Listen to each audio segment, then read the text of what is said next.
Marc Aurèle nous enseigne que la clé d'une vie paisible, c'est de s'en foutre des jugements extérieurs et des difficultés. La vie est pleine d'obstacles, mais ce qui compte, c'est comment tu y réagis.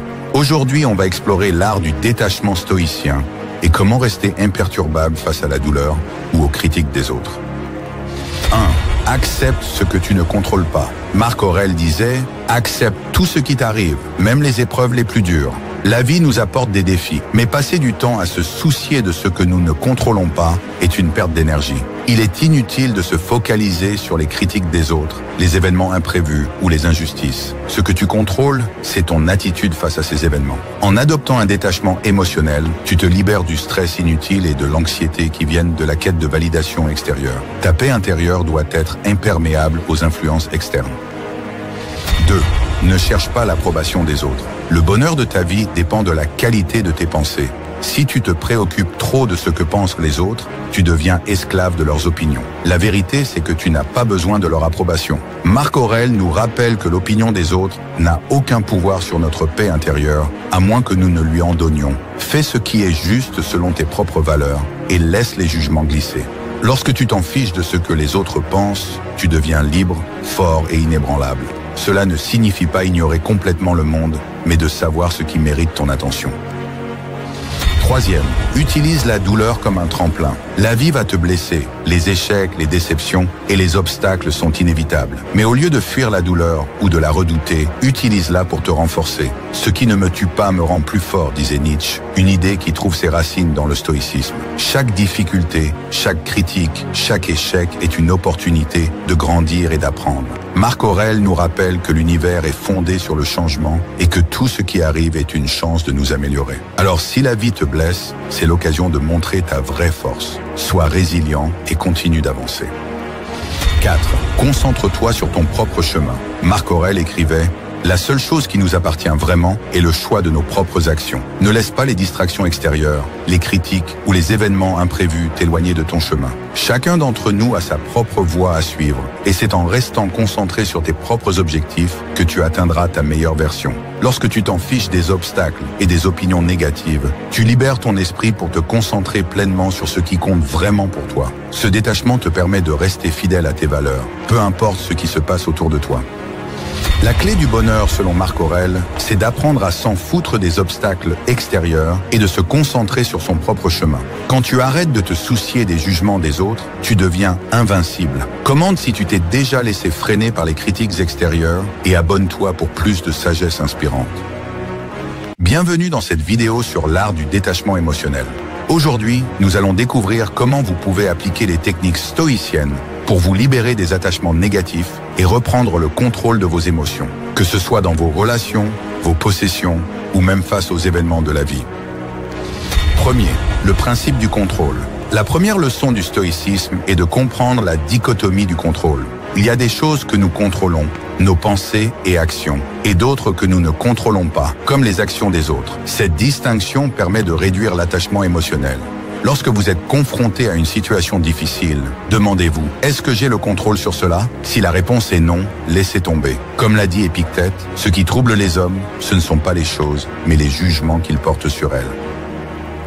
Deuxième visualisation négative.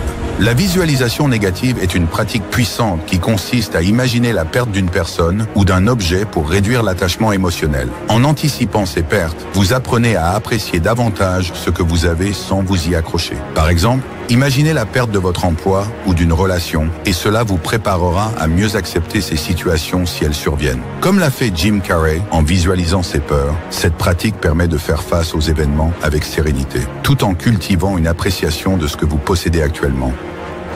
Troisième, pourquoi se détacher émotionnellement? Se détacher émotionnellement permet de reprendre le contrôle sur sa vie. Beaucoup cherchent à se détacher pour cesser d'être gouvernés par leurs émotions, éviter le stress et la souffrance inutile, et mieux se concentrer sur ce qui est important. Par exemple, dans une relation toxique, se détacher émotionnellement vous permet de ne plus être dépendant des émotions négatives de l'autre. Le détachement vous donne aussi plus de clarté mentale pour prendre des décisions rationnelles et améliorer votre bien-être. Les raisons les plus courantes incluent le désir d'éviter la souffrance émotionnelle liée aux pertes, le besoin de préserver son énergie mentale et l'envie de ne plus dépendre des événements externes pour trouver le bonheur. Le stoïcien Marc Aurèle a dit « Le bonheur de ta vie dépend de la qualité de tes pensées ». Quatrième, construire son fort intérieur. Le stoïcisme enseigne à bâtir un fort intérieur, un espace de paix où vous pouvez vous réfugier face aux tempêtes émotionnelles. Observez vos émotions sans réagir immédiatement, en prenant un moment pour respirer et réfléchir. Cela vous permet de répondre aux situations plutôt que de réagir instinctivement. Imaginez être dans une situation conflictuelle au travail. Au lieu de céder à la colère, retournez dans votre fort intérieur. Comme l'a dit Ryan Holiday, vous avez plus de pouvoir sur vos pensées que vous ne le pensez. C'est un outil puissant pour renforcer votre tranquillité intérieure. Cinquième technique pratique, pleine conscience et pause réflexive. Pratiquer la pleine conscience est une technique simple mais puissante pour le détachement émotionnel. Il s'agit d'être pleinement présent dans le moment, sans juger ou s'attacher à vos pensées et émotions. En observant vos émotions comme des nuages qui passent, vous les laissez aller sans qu'elles vous définissent. La pause réflexive est une autre technique efficace. Lorsque vous ressentez une émotion intense, prenez un moment pour respirer avant de réagir. Cette simple pause vous permet de reprendre le contrôle et de répondre de manière réfléchie. Ces techniques sont essentielles pour éviter les réactions impulsives et maintenir votre calme face aux événements. Sixième, définir des limites émotionnelles. Définir des limites émotionnelles est crucial pour se protéger et maintenir son énergie. Cela signifie apprendre à dire non, à éviter les drames inutiles et à ne pas laisser les émotions des autres vous affecter. Comme l'a dit Dwayne The Rock Johnson, vous ne pouvez pas toujours contrôler les événements de la vie, mais vous pouvez contrôler comment vous y répondez. Ne vous laissez pas entraîner dans les tempêtes émotionnelles des autres. En posant des limites claires, vous renforcez votre propre sérénité. 7. Exemple de détachement émotionnel dans la vie quotidienne. Le détachement émotionnel peut s'appliquer dans de nombreux aspects de la vie. Par exemple, après la fin d'une relation, plutôt que de s'accrocher à ce qui était, il faut accepter la réalité et imaginer un avenir sans cette personne. Le détachement des possessions matérielles est également un pilier du stoïcisme. Keanu Reeves, malgré sa fortune, incarne ce principe en vivant simplement, détaché des biens matériels. Cela démontre qu'il est possible de vivre dans la sérénité en ne laissant pas les possessions vous posséder. Le détachement émotionnel, ce n'est pas se couper de ses émotions, mais apprendre à les maîtriser. En pratiquant la pleine conscience, la pause réflexive et en construisant un fort intérieur, vous pouvez naviguer à travers la vie avec plus de paix et de résilience. Il y a des moments dans la vie où tu dois disparaître. Arrête de chercher l'approbation des autres, déconnecte-toi, coupe tout. Pendant 1 mois, 2 mois ou même 3 mois, consacre-toi à une seule chose, toi-même. Le moment est venu de te ressourcer, de travailler, de t'améliorer et de réapparaître plus fort que jamais. Premier, pourquoi disparaître et se focaliser sur soi? Avant de disparaître, il est essentiel de définir un objectif précis. Visualise clairement ce que tu souhaites atteindre avant de te retirer du monde. Fixe-toi un but qui te motive, un objectif qui te poussera à avancer même dans les moments les plus difficiles. Disparaître avec un objectif en tête te permettra de canaliser ton énergie et de concentrer tous tes efforts sur cette mission. Utilise la discipline et une planification rigoureuse pour tout mettre en œuvre afin d'atteindre cet objectif avant de réapparaître. Les réseaux sociaux te maintiennent dans un état constant de distraction. Chaque notification, chaque like te vole un peu de ton temps et de ta concentration. Imagine ce que tu pourrais accomplir si tu utilisais ce temps pour travailler sur toi. Mohamed Ali a dit « Je détestais chaque minute d'entraînement, mais je me disais « Souffre maintenant et vis le reste de ta vie comme un champion. » Ce que tu dois comprendre, c'est que ce n'est pas dans le regard des autres que tu vas trouver ta force. C'est dans l'isolement, dans le silence que tu vas pouvoir la cultiver. Supprime les applications, coupe les notifications, mets-toi en mode avion. Laisse le monde tourner sans toi. Tu n'as pas besoin de la validation des autres, tu n'as besoin que de la tienne. Disparaître pendant 1 mois te permettra de te recentrer, de redéfinir tes objectifs et de te lancer dans une transformation personnelle profonde. 2. Utiliser ce temps pour se former et se ressourcer. Maintenant que tu as disparu, le vrai travail commence. Tu as 1 mois devant toi, 1 mois pour te réinventer. Ce n'est pas un temps de repos, c'est un temps de construction. Pendant que les autres sont distraits par les notifications et les discussions inutiles, toi, tu es en train de bâtir. Kobe Bryant disait « Je suis prêt à tout sacrifier pour être meilleur que ce que je suis maintenant ». Ce mois, c'est l'occasion d'apprendre de nouvelles compétences. Entraîne ton corps et ton esprit comme jamais auparavant. Lis des livres que tu as toujours voulu lire, fais de la méditation pour renforcer ta concentration, va à la salle de sport chaque matin pour sculpter ton corps. Nikola Tesla, connu pour son génie créatif, passait des mois en isolement, à travailler sur ses inventions loin des distractions sociales. C'est ce que tu dois faire. Programme ton corps. Fais du sport intensément. Mets-toi un objectif physique. Course à pied, musculation, boxe. Pousse tes limites. Chaque goutte de sueur est une preuve que tu avances. Alimente ton esprit. Utilise ce temps pour te former.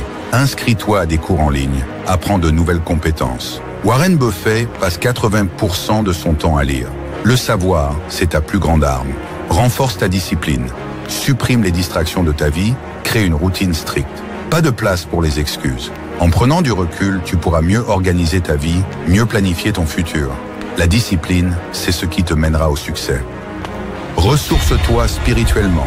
Utilise ce mois pour réfléchir à ce qui est vraiment important pour toi. Médite, marche dans la nature, éloigne-toi du chaos pour entendre tes pensées. Comme le disait Bruce Lee, absorbe ce qui est utile, rejette ce qui ne l'est pas, ajoute ce qui t'est propre. C'est le moment d'écouter ta propre voix. Tu reviendras en meilleure forme mentale, physique et émotionnelle. Tu n'auras pas seulement changé, tu seras irréversiblement transformé. Troisième, revenir plus fort. L'importance de se retirer. Après un mois d'isolement, tu n'es plus la même personne. Réapparaître, c'est montrer au monde le résultat de ton travail acharné. Tu n'as pas passé ce temps pour rien, tu es devenu une meilleure version de toi-même. David Goggins, ancien Navy SEAL et ultramarathonien, prône l'idée de s'isoler pour affronter ses démons et ressortir invincible. Ce que tu montres au monde après ton retour, c'est la somme de tes efforts, de ta discipline, de ta détermination. Tes amis, tes collègues, les gens autour de toi vont remarquer ton changement. Celui qui revient après s'être retiré est celui qui gagne, disait Sun Tzu dans l'art de la guerre. Tu reviendras non seulement plus fort, mais aussi plus concentré, plus aligné avec tes objectifs, prêt à attaquer tes rêves avec une énergie nouvelle. Quatrième, les avantages du retrait temporaire. Quand tu te retires temporairement, tu te donnes un avantage que les autres n'ont pas, la perspective. Alors que le monde continue de tourner à une vitesse effrénée, toi, tu prends du recul. Et c'est ce recul qui te permet de comprendre ce qui est réellement important, de voir les choses avec une clarté nouvelle. Napoléon Bonaparte passait des périodes de réflexion seul avant de prendre des décisions cruciales. Ce temps de recul te permet de te concentrer sur ce qui compte vraiment dans ta vie et d'éliminer tout ce qui est superflu. L'un des plus grands bénéfices de disparaître est de revenir en contrôle. Tu arrêtes de réagir aux stimuli extérieurs et tu commences à créer activement la vie que tu veux. Les distractions sociales, les opinions des autres, tout cela devient insignifiant. Ce qui compte, c'est ce que tu as accompli pendant ce mois. Disparais, coupe les distractions, arrête de chercher la validation des autres et concentre-toi sur toi-même. Utilise ce temps pour te former, pour grandir. Et quand tu réapparaîtras, tu seras une toute nouvelle version de toi, plus forte, plus concentrée. David Goggins l'a dit, sois prêt à souffrir parce que cela te fera mieux. Alors qu'attends-tu? Bienvenue sur Alpha Raon. Aujourd'hui, nous allons découvrir ensemble comment bâtir une confiance en soi solide et durable à travers les 6 piliers de l'estime de soi, inspirés des enseignements de Nathan Stone. La confiance en soi est une compétence que l'on peut développer. Prépare-toi à explorer ces piliers essentiels qui vont transformer ta façon de te percevoir et d'agir dans le monde. Premier pilier, vivre consciencieusement. Le premier pilier de la confiance en soi est de vivre avec conscience. Cela signifie être présent dans chaque moment, éviter la fuite dans des distractions et affronter réellement les réalités internes et externes de ta vie. Vivre avec conscience te permet de prendre des décisions en pleine connaissance de cause et d'éviter les échecs dus à l'ignorance volontaire. Par exemple, vérifier régulièrement tes finances pour agir en conséquence est un moyen de pratiquer cette pleine conscience. Deuxième pilier, s'accepter soi-même. Le deuxième pilier est l'acceptation de soi. Cela ne signifie pas rester dans l'immobilisme, mais plutôt être honnête vis-à-vis de tes forces et faiblesses. S'accepter, c'est renoncer à vivre en conflit avec soi-même. Quand tu choisis de t'accepter, tu fais le premier pas vers une confiance en toi durable. Souviens-toi, l'acceptation est un acte, pas simplement un état d'être. Yai, Troisième pilier, prendre ses responsabilités. Prendre la responsabilité de ta vie est essentiel pour construire la confiance en toi. Il s'agit de comprendre que tes actions et leurs conséquences t'appartiennent. Cela signifie aussi fixer des objectifs clairs et prendre des mesures pour les atteindre. Par exemple, tu veux améliorer ta santé? Commence par prendre la responsabilité de ton alimentation. La responsabilité, c'est le fondement de la confiance en ses capacités. Quatrième pilier, affirmer ses valeurs. Le quatrième pilier est l'affirmation de soi. Pour renforcer ta confiance, tu dois apprendre à t'exprimer de manière authentique. Cela implique de dire ce que tu penses, ce que tu veux et ce dont tu as besoin, tout en respectant les autres. Par exemple, s'affirmer au travail, exprimer une idée ou poser une question qui te tient à cœur. Tu dois apprendre à être fidèle à toi-même, même face à l'opposition. Cinquième pilier, vivre avec un but. Le cinquième pilier est de vivre avec un but. Cela signifie définir des objectifs et créer une feuille de route pour les atteindre. Vivre avec un but donne du sens à tes actions et nourrit ta confiance en toi, car chaque pas en avant est une preuve concrète de ta capacité à avancer. Pour renforcer ce pilier, fixe-toi un objectif concret cette semaine et commence à agir pour le réaliser. Sixième pilier, agir avec intégrité. Le dernier pilier est l'intégrité. Il s'agit de vivre en accord avec tes valeurs. L'intégrité crée une cohérence interne qui fortifie la confiance en soi. Cela signifie que tes actions sont alignées avec ce que tu dis et penses. Par exemple, si tu dis que la santé est importante, mais que tu ne prends jamais soin de toi, il y a un manque d'intégrité. Plus tu vis en harmonie avec tes valeurs, plus tu renforces la confiance en toi. Conclusion et appel à l'action. Ces 6 piliers sont des fondations solides sur lesquelles tu peux bâtir une confiance en soi durable. Choisis un des piliers et commence à l'appliquer dans ta vie cette semaine. La confiance en soi ne vient pas du jour au lendemain, mais avec du temps, de l'effort et une réflexion honnête. Si tu as trouvé cette vidéo utile, n'oublie pas de t'abonner à Alpha Raon pour plus de conseils de développement personnel. Ensemble, nous deviendrons inébranlables. Bienvenue sur Alpha Raon. Aujourd'hui, nous allons parler de la confiance en soi, une qualité essentielle à tout accomplissement. La confiance en soi n'est pas un état inné, mais une compétence que chacun peut développer avec de la persévérance et de la pratique. Nous allons explorer ce qu'est vraiment la confiance en soi et comment la forger, comme un guerrier forgerait son épée, jusqu'à ce qu'elle devienne inébranlable. Prépare-toi, car aujourd'hui nous allons transformer la façon dont tu te perçois et dont tu affrontes le monde. Premier, qu'est-ce que la confiance en soi? La confiance en soi est un état de calme intérieur. Elle repose sur la maîtrise de tes compétences, de ton environnement et de tes pensées. C'est ce qui te permet d'affronter l'inconnu, de surmonter les obstacles et de croire en tes capacités, même lorsque les choses deviennent difficiles. Comme l'a dit Marc Aurèle, tu as pouvoir sur ton esprit, pas sur les événements. Prends conscience de cela et tu trouveras la force. La confiance en soi commence par se connaître et s'accepter sans se laisser submerger par le doute. Deuxième, la forge de la confiance par l'adversité. David Goggins, ancien Navy SEAL, a trouvé sa confiance en affrontant la douleur et la difficulté. Il disait « La seule personne qui allait changer ma vie, c'était moi ». En relevant des défis extrêmes comme les ultramarathons, il a appris à se dépasser. La confiance se forge dans les moments d'adversité, quand on décide de se relever plutôt que de se laisser abattre. Pense à une situation difficile dans ta vie. Que pourrais-tu apprendre en l'affrontant plutôt qu'en l'évitant? Troisième, la confiance en soi comme outil d'action. Andrew Tate dit « Tu ne peux pas attendre que les opportunités viennent à toi, tu dois les créer ». La confiance en soi est cette conviction que chaque action est une étape vers le succès. Imagine-toi devant une décision à prendre, mais freiné par la peur de l'échec. Souviens-toi, chaque action renforce ta confiance, même si elle ne donne pas immédiatement les résultats escomptés. Agis et tu deviendras plus fort. Quatrième, les stratégies pour développer une confiance inébranlable. Premier, commence par des petites victoires. Chaque jour, fais un pas vers ton objectif, même minime. Par exemple, si tu veux faire du sport régulièrement, commence par 10 minutes de marche par jour. Ces petites victoires créent une dynamique positive qui renforce ta motivation. Deuxième, savoure l'échec.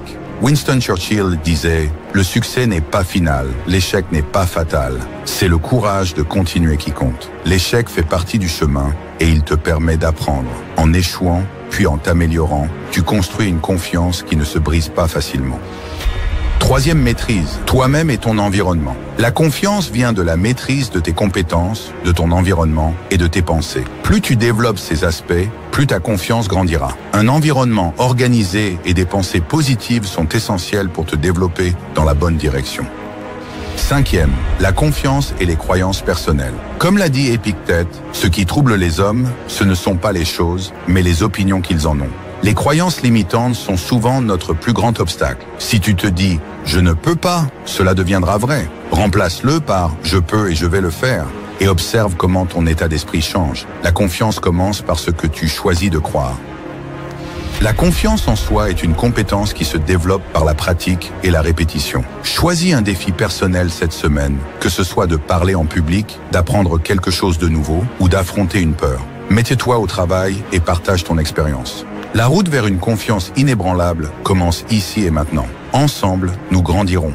Abonne-toi à Alpha Raon et rejoins-nous dans cette quête pour une vie de maîtrise. La volonté de puissance est un concept philosophique fascinant qui décrit notre désir inné de dépassement et de réalisation de soi. Popularisé par le philosophe Friedrich Nietzsche, ce concept soulève des questions fondamentales sur nos motivations, notre force intérieure et notre capacité à transformer notre existence. Dans cette vidéo, nous explorons ce qu'est la volonté de puissance, ses implications et comment elle peut nous inspirer à embrasser notre potentiel.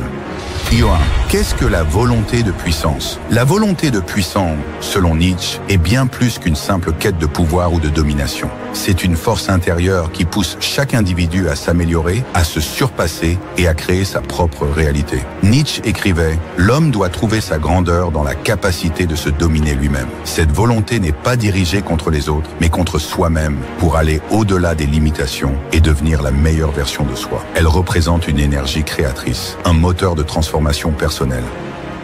2.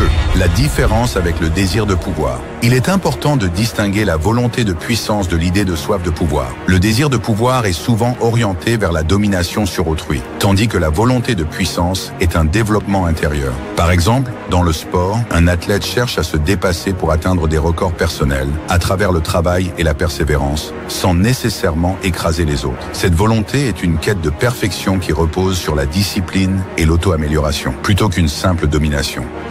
Troisième, exemple historique de la volonté de puissance. Certains personnages historiques illustrent parfaitement la volonté de puissance. Leonardo da Vinci, par exemple, était animé par une insatiable curiosité et une envie constante de repousser les limites de ses connaissances. Ce besoin de création et d'exploration est une expression de la volonté de puissance. Marie Curie, autre exemple, a surmonté les obstacles de son époque pour découvrir la radioactivité, transformant ainsi non seulement sa vie, mais aussi la science. Ces figures incarnent une ambition qui dépasse la simple reconnaissance. Elles cherchaient à concrétiser leurs idéaux à travers leurs œuvres et leurs découvertes. 4. La volonté de puissance et le dépassement de soi. La volonté de puissance s'exprime dans notre capacité à surmonter les difficultés, à résister aux épreuves et à transformer les obstacles en opportunités de croissance. Nietzsche déclarait « Ce qui ne me tue pas me rend plus fort ». Cette citation résume l'essence de la volonté de puissance, la capacité de se renforcer par l'adversité. Par exemple, des sportifs de haut niveau s'entraînent intensément, non pas seulement pour vaincre leurs concurrents, mais surtout pour repousser leurs propres limites. Cette force intérieure leur permet de se transformer en des versions d'eux-mêmes, toujours plus résilientes et performantes. 5.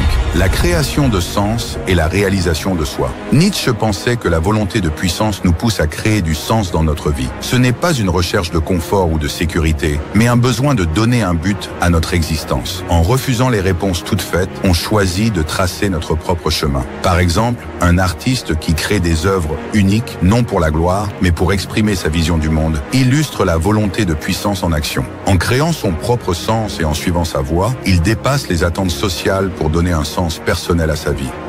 6. La volonté de puissance comme force évolutive. Pour Nietzsche, la volonté de puissance est une force évolutive. Elle pousse l'individu à dépasser ses instincts de base et à embrasser des idéaux plus élevés. Ce concept rejoint l'idée stoïcienne de transformation intérieure, où l'homme doit dominer ses instincts primaires pour atteindre une forme supérieure d'existence. Nietzsche voyait cette volonté de puissance comme un moyen de se libérer des limitations imposées par la société et de réaliser sa véritable nature. La volonté de puissance est un appel à la croissance personnelle, une invitation à se dépasser et à chercher le sens au-delà du quotidien. En comprenant et en cultivant cette force intérieure, nous pouvons devenir des créateurs de notre propre vie. Commente si tu penses que la volonté de puissance peut transformer notre vie et abonne-toi pour plus de discussions philosophiques.